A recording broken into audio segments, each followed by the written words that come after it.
Je m'appelle Stéphane Courtemanche, j'ai 37 ans, je suis agriculteur sur la commune de Sailly-sur-Bray dans le Loir-et-Cher.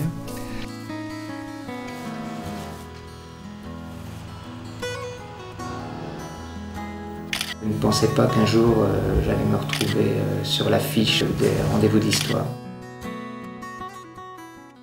La gastronomie, un enjeu identitaire et culturel. Marc de Ferrière, président de l'Institut européen d'histoire et des cultures de l'alimentation, dresse le bilan. Marc de Ferrière, bonjour, merci d'avoir accepté notre invitation. Bonjour. Pour la première fois cette année, au Rendez-vous de l'Histoire, il y a un pôle gastronomique et dans un article de Libération daté du 12 octobre, deux géographes déclaraient que l'aliment n'était pas plus important dans l'assiette que le terroir.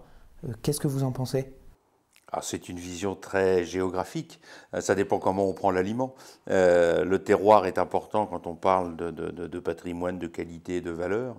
Ceci dit, l'aliment il est important d'abord parce qu'il permet de nourrir les gens et dans les régions où on manque d'aliments, le terroir passe après l'aliment. Dans cette idée du repas gastronomique, quelle place a le repas dans notre culture ? Lui, il a une dimension spécifique puisque ce n'est pas simplement l'aliment, c'est aussi le fait de dire que l'aliment est un élément de la culture des populations, et en particulier un élément de la culture des Français, au même titre que la langue, les chants, les danses, l'architecture, etc. Aujourd'hui, Tours est candidate pour accueillir une nouvelle cité internationale de la gastronomie. Quelle est la légitimité et quels sont les atouts de Tours face à Lyon ? L'idée du classement du repas gastronomique est partie de Tours, puisque c'est l'IEHCA qui a été à l'origine du projet, qui a lancé l'idée, que ça fait 10 ans ici que nous travaillons sur la question des cultures de l'alimentation. Et puis il y a une légitimité au sens où, à l'inverse de Lyon, à Tours, il n'y a pas cette notion de gastronomie dominante régionale, mais au contraire une universalité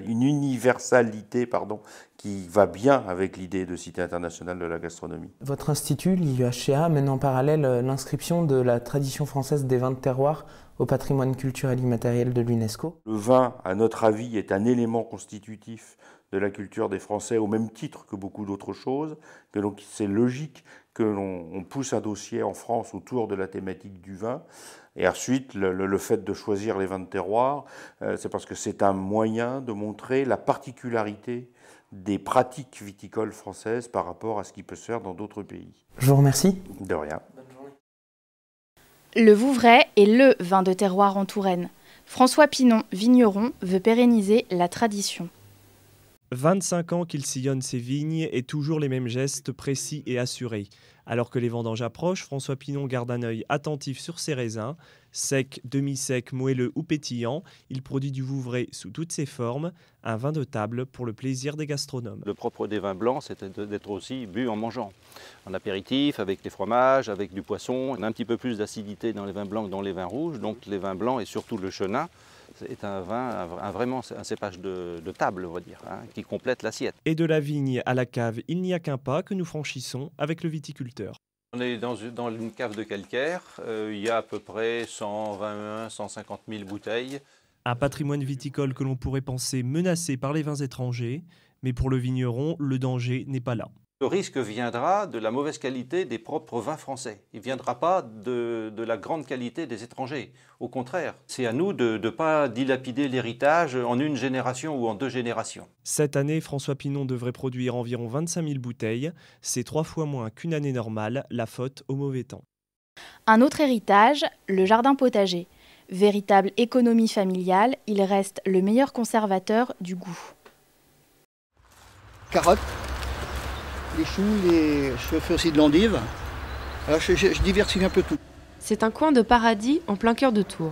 Pour la production et le plaisir, le jardin potager s'implante en ville, une tendance très prisée. Avec la montée en puissance des préoccupations environnementalistes, on a de nouveau un intérêt pour les jardins potagers. C'est un espace vert, un espace récréatif, mais qui doit être intégré à l'environnement urbain. Et aujourd'hui, on est dans un espace où on voit un peu plus de femmes, mais on reste quand même, d'un point de vue sociologique, dans des espaces qui sont davantage des espaces associés au masculin qu'au féminin. Face à la crise économique et aux dérives de l'industrie agroalimentaire, le potager, c'est un retour aux racines, à des valeurs sûres. C'est l'envie que ça soit joli pour les yeux, déjà d'une part, et puis autrement, le plaisir de le cultiver pour consommer et offrir. Alors c'est les enfants, bien sûr. Moi je mange pas tout, 2 personnes. Mais les enfants, voilà, donc, tout le monde participe. Saumon, brochet, friture, la Loire est une ressource abondante mais fragile. Le point avec Philippe Boineau, pêcheur professionnel. Sur sa barque, Philippe Boineau se dirige vers son lieu de pêche. Depuis près de 20 ans qu'il sillonne la Loire, ce pêcheur professionnel a vu évoluer son environnement.